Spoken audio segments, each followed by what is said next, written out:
Okay, this is the Wabash County Public Library History Program, and I'm just going to ask you questions, Mr. Miller, and I'm going to ask you first of all your full name. S.A.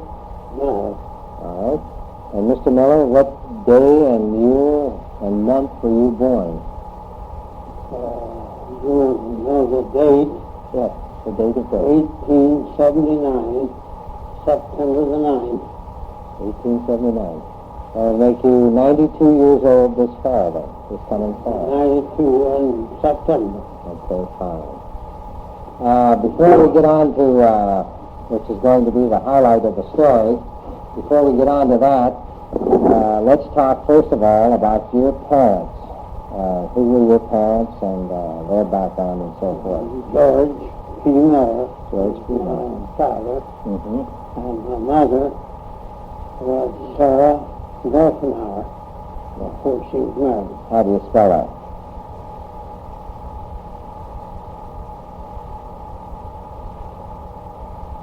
G-O-U-H-C-I-N-G, I think. I wouldn't say for sure that was right.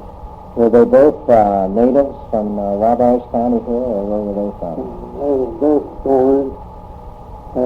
Dad was born in Wabash County, and my mother was born in this county.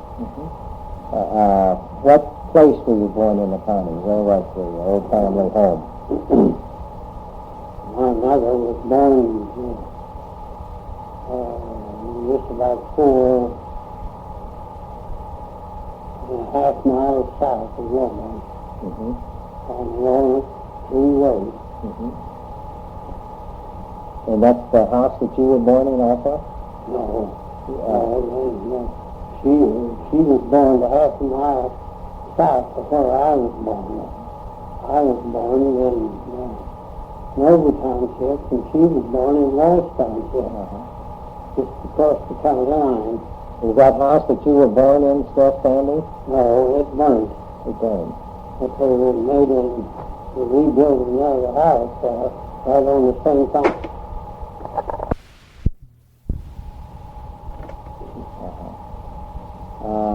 Now, your early memories of living here in Wabash County in the 1890s, what would they be? Yes, I can remember a lot that happened around that time. What were they? What were some of the incidents? One thing, I expect you've seen that open ditch that's dug along 124th there. Well, I was born just the first house north of that, and my first job was carrying water for the men that dug that ditch by hand. And I got 25 cents a day. How old would you have been then?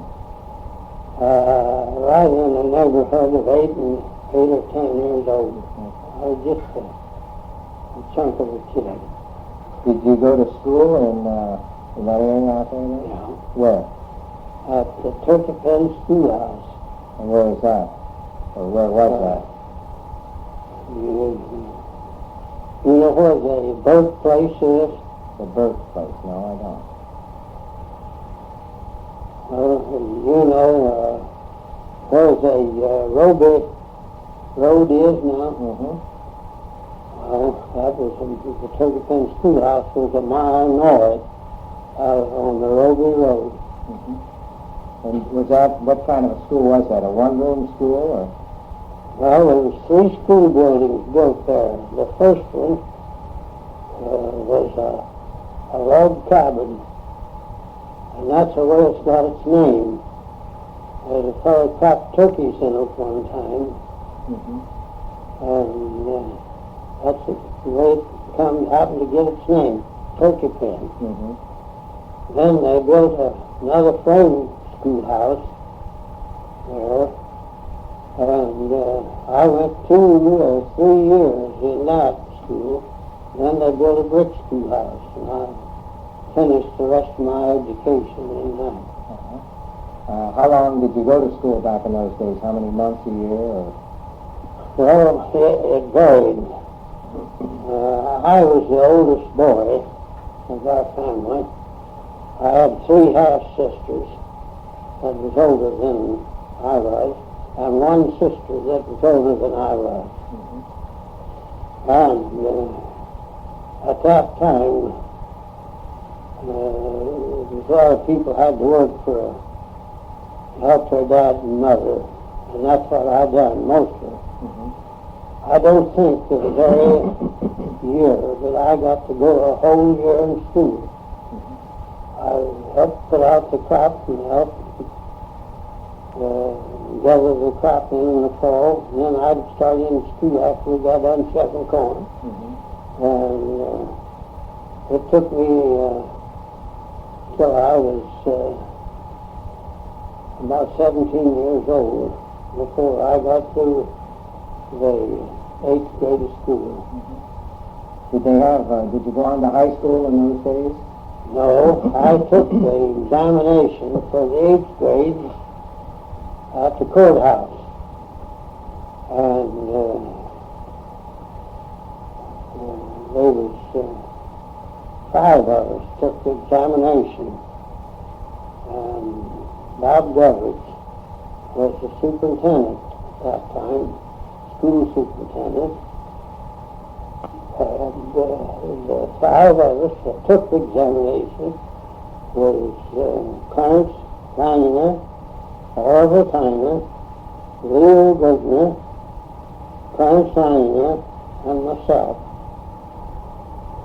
Did all of you pass? They're all gone. Yes. Did they pass the 8th grade examination? I mean, did they? Yeah, we all passed. Yes.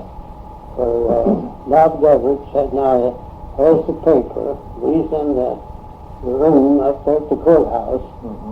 And he says, I've got to go downtown and I'll go back right after dinner. And we wrote out our arithmetic and writing, and we all passed. Of course, now I don't need to tell you what happened all the time. We was just there. That's all. Was high school a possibility in those days or not? Yes. No, I never went to high school. I had a sister that was going to high school there at that time.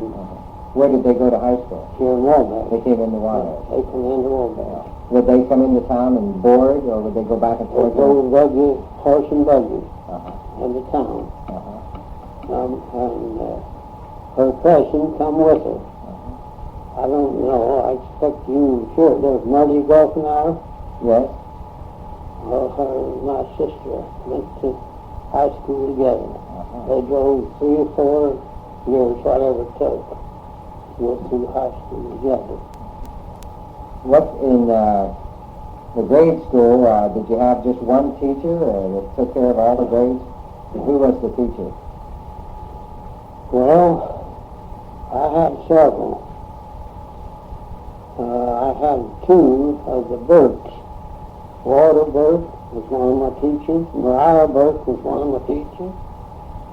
And Lena Auger was one of the teachers. And Jones,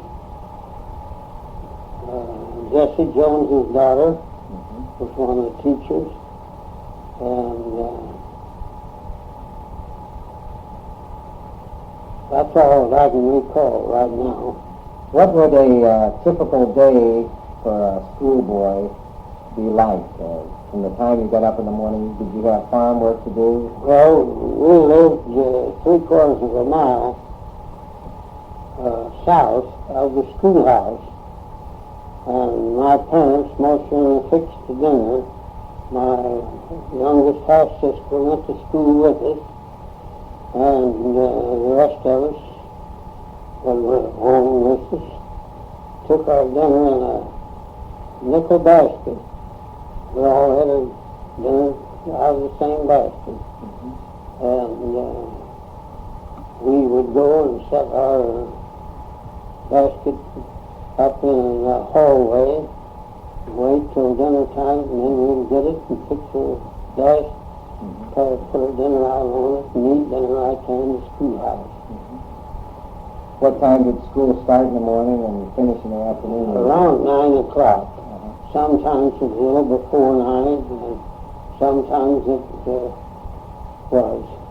And as a rule, most of the children got there, but sometimes there were some of them 15 or 20 minutes late.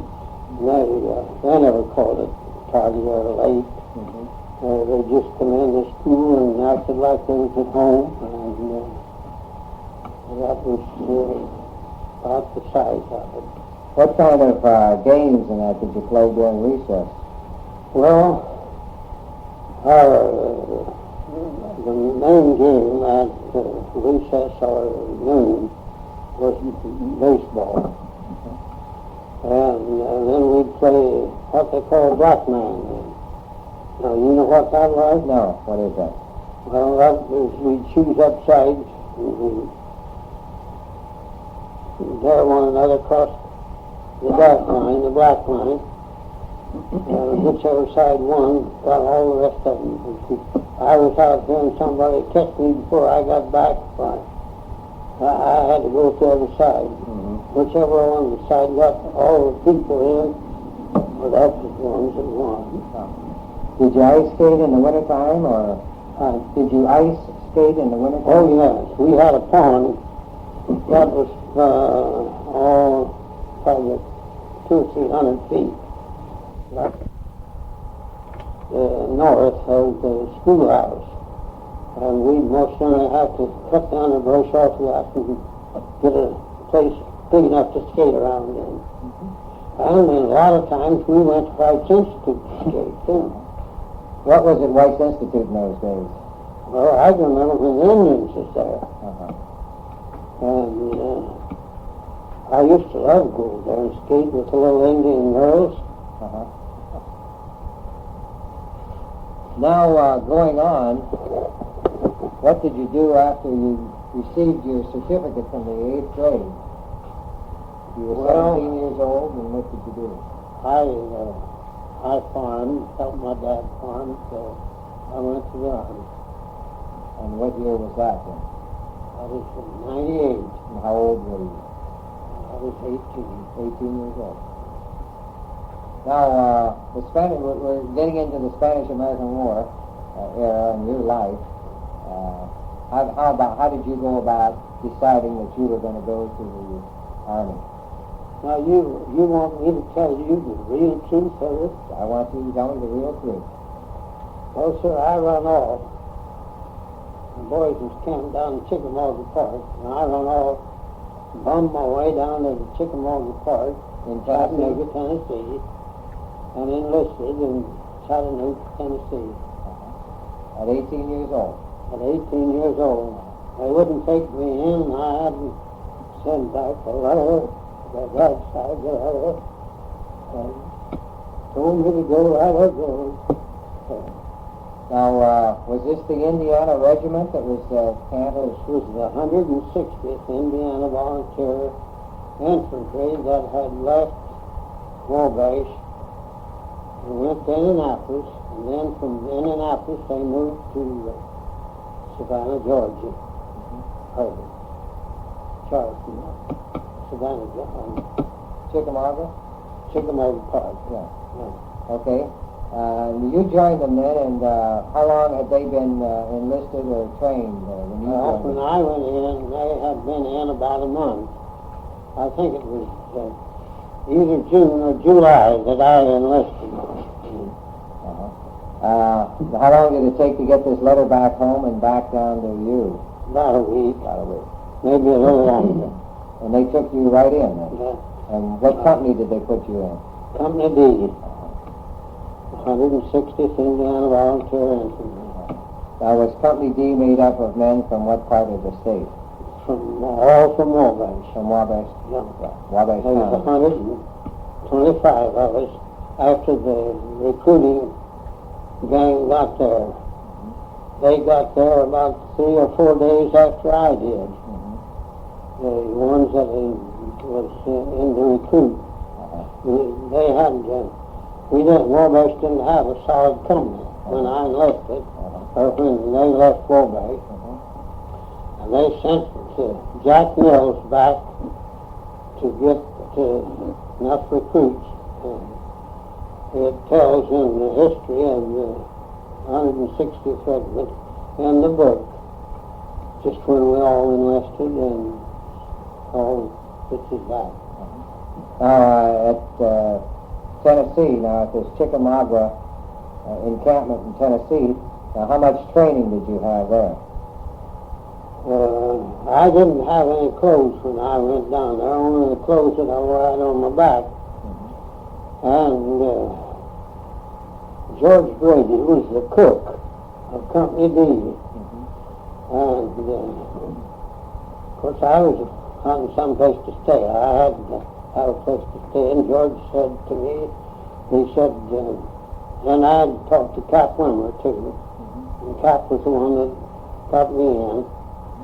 And George Brady said, Cap said, why he ain't got no clothes to go and dress parade or anything like that, why don't you let him help me in the kitchen?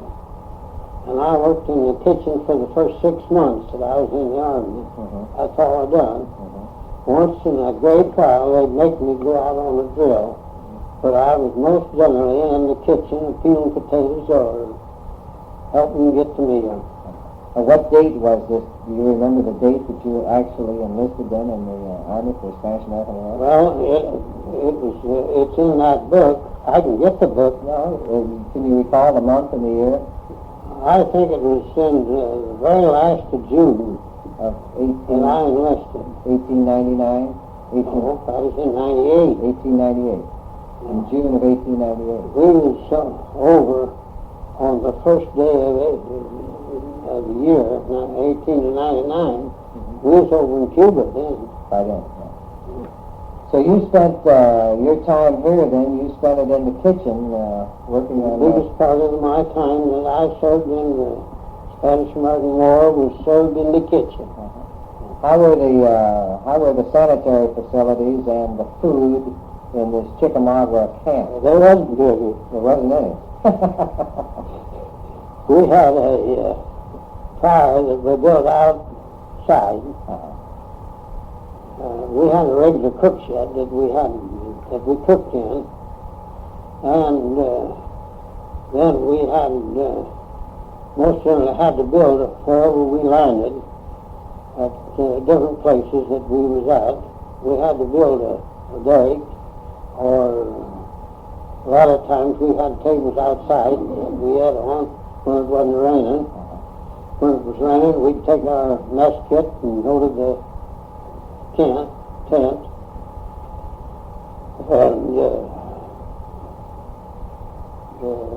right away I didn't get too much military training. I guess I was too good a help in the kitchen. Now this Chickamauga was, of course, we was in Chattanooga at the park where the Civil War was fought. Was there... right in the main part of that. Were there many relics or anything left of the Civil War when you got there, any replacements? Yes, I fetched back a relic, or I carried it with me till it was a mini ball, about it was 4 inches in diameter and 8 inches long, and it had never been discharged. It was still, and that's up here in Memorial Hall now. Still there? There's 3 or 4 up there of the same kind, and I can't tell which one. They're just sitting there like I can't tell which one that I fetched home, but I fetched one of them home. Or sent it home when my dad was down in Lexington, Kentucky. Well, you went from Chattanooga. Where did the regiment go from Chattanooga after your training there? We went to Newport News with the intention of going to Cuba. And we got at Newport News. All we had was the pup tents to sleep in. Me had a half a tent, and my partner had a half a tent, and that's what we slept in. And we stayed there pretty near 30 days. And our order was countermanded, and we come back to Lexington, Kentucky. And we didn't know where we was going. In fact, we was called a traveling regiment. We went from Lexington, Kentucky to Columbus, Georgia. From Columbus, Georgia to South Carolina and North Carolina, and from there over to Cuba. You left for Cuba from North Carolina? Yeah. We loaded on the boat at Savannah, Georgia. Savannah. We was in camp at Columbus, Georgia, and we had moved from South Carolina and the different places that we'd been, and then we was in camp at Chattanooga, Tennessee, and then we went to Cuba, and we left here when we loaded on a boat. It was a full boat. I got a picture of it here. And it was what's called a cattle boat. And all the beds we had was a hammock to sleep in. And we was 3 nights and 3 days going from there down to Cuba. We laid outside of Cuba for pretty near 24 hours after we come from Mantanzas Bay. We was in Matanzas, Cuba. And we finally got a man that towed us in on our boat. That is, he got in the boat and guided it back through the channel of the Mantanzas Bay. And we was there.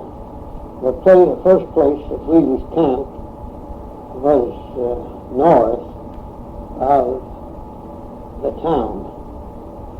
And they put us right up over a cemetery. There's a picture of the cemetery where they had run out of ground and dug up the old graves. And you can see that that's just bones, isn't it? yes, sir, that's bones. Human bones. Now, what month was this that you landed in Cuba then? It was in November. November of 1898. 1898. All right. And right at the 1st of November. I can't remember the date. was the war over then? The war was over then, and we was on military police duty. And we was camped right up above that cemetery. And we was only there a little over a week. So we raised so much hell that they moved us. Yeah. Because of this condition here, of these bones and... the wind from up over that lake, and off of them dead bodies, I was told you never smelled anything like it. I bet. Yes, sir. And they moved us right down along the lake. Mantanzas Bay. It wasn't a lake, it was a bay. Who was your commanding officer in this company B? Cap Wimmer. Was he from Wabash? Yeah. Was he an older man? Yes. And what was his background in Wabash here? Well, Cap Wimmer was one of the nicest men I ever know. I expect there's a lot of older people here remember Cap Wimmer. And I don't know whether you know Jack Mills or not. No, but I know his uniform is at the museum. Yeah. Yes. Well, Jack Mills was, after Lieutenant Sarah was second lieutenant, he got disabled. In fact, he was an old man when he was in the Spanish-American War. And he got discharged, and we elected a new officer, which should have been a man by the name of Gardner. But the boys didn't like Gardner, so they elected Jack Mills, and he was put in as second lieutenant. And the first lieutenant was Lieutenant Sarah. We had two. The first and second lieutenant was Sayers, both of them. And all these men, Mills, Sayers, and Wimmer, were from Wabash. They were all from Wabash. The 125 men that left Wabash, you might say, was from Wabash, or in the neighborhood around. We had some from Somerset. We had Rome Terry was from Somerset, and Patterson was from Somerset, and different ones around. We had people from the Grove. The fellow that gave me these pictures was Cornett. Definitely took these pictures in the different places that we was at, and then his son-in-law, Doug Ravengood, gave me the pictures after Cornett died.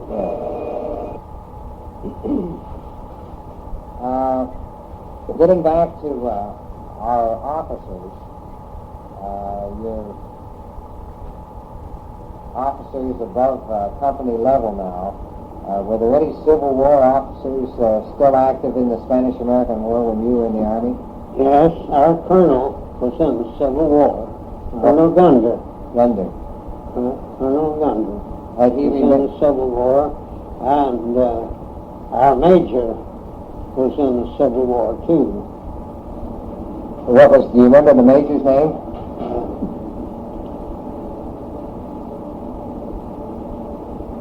No, I can't just right now.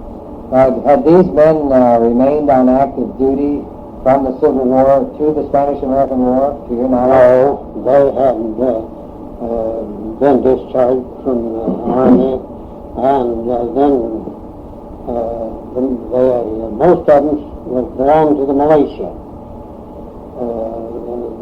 The militia kept over here in the south side, up by the drugstore. They had their headquarters in that militia there. And that was, the captain lived on the south side, and that was one reason why he was elected captain. Where was this colonel that had been in the Civil War? Was he from Indiana also? Yeah, he was all from Indiana. There was 6 regiments, I think. There was the 57th, the 58th, the 59th, and the 60th, and the 61st regiment. There were 5 regiments from Indiana, besides the heavy artillery. Those was all infantry. It was all infantry that went. And we had some that was, Harry Ostheimer was in the cavalry. That's Harry Ostheimer, and I was in a Spanish-American War veterans, just living in Wabash. Was this Civil War colonel, was he an elderly man by this time? I'm assuming he would be. Civil War had been over 37, 38 years by this time. 33 years that the Civil War had been over. And I imagine he was up in his 70s. Just, I know I don't know. I'm just guessing at that. But he was an old man. Was he pretty sharp? Was he up to date on things at the time? Not too much, so no. In fact, there wasn't any of ours what you would call military men. As all they'd learned is what they'd learned from being in the officers of reserve of the Indiana State Guards, which was better than anything that Indiana had right then. Not saying anything about it, but it's a long ways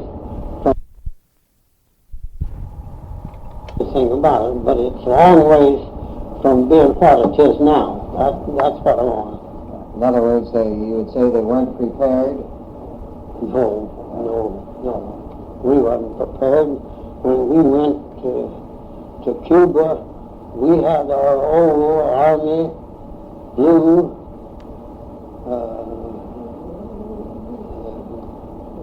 clothes that was fit for dead of winter. We had to smother to death in them clothes till we was down in Cuba about 3 weeks, and then we got our khaki uniforms. Getting back to your Cuban occupation down there, you spent the first time by the cemetery, and then you were moved to down closer to the lake at Mantanzas? Mantanzas Bay, right along the bay. And then, what were your duties then? What were the duties of the company? Well, the first duties we had to do was to, the island of Cuba is made out of coral rock. You can walk out over the island and you can see holes in it so you drop this table in. And in under it's water running. It's all coral. And the place where we was at, we didn't have enough place to set our tent up. We had to level the rock off. And after we got that done and our tent's up, which took us about a week, of course you take 1,200 men. That's what we had in the regiment, a little over 1,200 men. And they could do a lot of work in a day if they wanted to. Well, then they thought we'd done so well doing that they'd let us make the streets. And I don't know where they got the tools or anything about it, but each company got 2 big boxes of tools to work with, such as sledgehammers, picks and shovels, and crowbars, and everything that was civil work. Well, we worked 2 days with them, and they disappeared from one sundown till the next sunup. Now, all that I ever know what to come of it, we'd go out swimming once in a while, and the boys would raise one out of the water and say, "This is a dead relic." They were throwing them in the hole and then in the water. The whole 12 companies, throwed them, all them tools into that bay. Somebody did. I don't know. I didn't happen to be in amongst them that time. I wasn't too good, but it just happened that I didn't.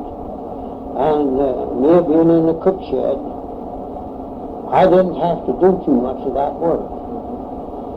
But it took about twice as much feed to feed the boys when they was at that work as it did when they wasn't at work.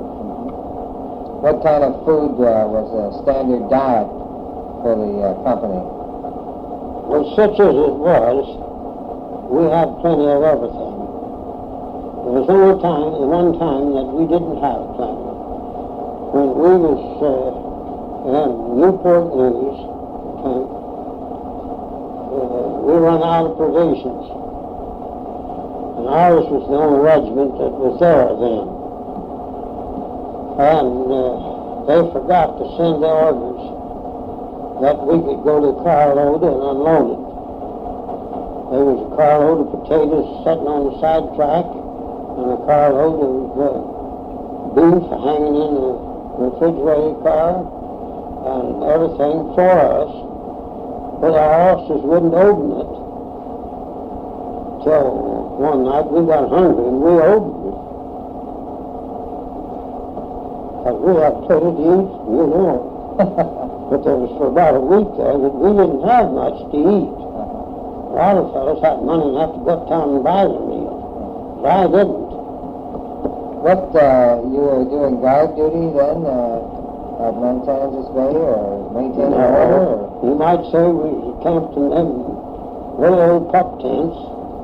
And, of course, we went out on guard duty every day. That's one thing that the boys will, every day.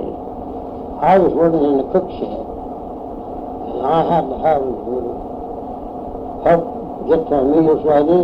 And breakfast, I had to get up early. Whoever was on guard called me every morning. If I wasn't up, he'd wake me up, and I'd go to the cook shed, and George Brady and myself got the meals mostly for the company D. What would a typical breakfast be? Mostly fried potatoes and bacon. No eggs? Yes, we had eggs once in a while. Most of the time. Scrambled eggs. And, you know, we was mostly in a hot climate. And I've scraped a many maggots off the bacon before they'd fried. Was that bacon shipped in from the States? Was that where you were getting your bacon from the... Well, I don't know where it comes from, but it wasn't too good when we got it. First when you get hungry, after you eat anything. What usually then would you have for lunch or dinner? We mostly had a pretty good dinner, mostly beef, sometimes goat, sometimes mutton, and very seldom we ever got pork. But once in a great while we'd get pork, and the worst trouble was we cooked a lot of rice, and we had wash boilers to cook it in, regular wash boilers to cook rice in, fry when the boiled beef, we boiled it in the wash boilers. We had, I think we had 5 wash boilers that we had to keep clean, and you never know when an officer was coming down to inspect the cooking utensils. Sometimes they got there right after breakfast before you even had them washed up. And boy, would you ever get a going out till you got them cleaned up. And I'll say one thing, that you most really had stuff in pretty good shape for the stuff that we had to work with. How was the, what would you say the morale was of the men that were in Cuba? It was good. It was good? That is, you mean our boys? Our boys' morale was good all the time. All they'd have a little rumpus once in a while in amongst themselves, and we entertained ourselves mostly with a pair of boxing gloves or something like that. We'd choose up sides and we'd box, which was, we had, I think, 3 pair of boxing gloves. We had a heavy pair, and then a light pair, and a medium pair. Were there any Negro troops in those days? No Negro troops at all. That was with us. Now, when we was at Lexington, Kentucky, we had a Negro regiment there, and they was just as nice as we were. Was Teddy Roosevelt gone by the time you got to Cuba, or did you see him? Where is this? Teddy Roosevelt, was his regiment, or was he gone by the time? He was over on San Juan Hill, and I was over on that. Of course, about all you'd say. It was, I expect, 20 miles, and I walked over there. There was a bunch of us. We didn't have nothing to do. It was there in guard, and when we wasn't on guard duty, we got leave for absence to go different places. There's a picture of the Maine, battleship Maine that was blown up. In the harbor, in there. That was in Havana Harbor. And there was 5 of us took a notion one day to go over and see it. We thought we'd never be able to see the Maine unless we went to see it. And we went to see it. And we spent 3 days over there. The 3rd day we was over there, the provost guard got hold of us and took us into camp, and he said, we've got orders to put you on a passenger train and send you back over to Matanzas, Cuba. We rode on a freight train going over there, and it was a wood burner, and all we had to do for our fare was when they stopped the train was to get out and throw on enough wood to run us in that top of the place. And we was over there 3 days, 5 of us. And when we got back to Mantanzas, Cuba, we got on a passenger train and rode back with a guard there. He turned us over to the provost guard. That was in Mantanzas, Cuba. And when we got up to our camp, who do you suppose was the officer of the day? Cap Rimmer. And he said, where the hell have you fellas been? And we told him the whole story, and he said, well, go on back over to camp and go to bed. I'll see you in the morning. The next morning, he called us out in front of all the regiment, and he said, they're not deserters. They just took a leave of absence, and they've been gone 4 days. And he said, I haven't made up my mind what we'd do. He said, I know what Miller's going to do. He's going back to the cook shed and go to work. And I went back to the cook shed, and George Brady said he had a good time.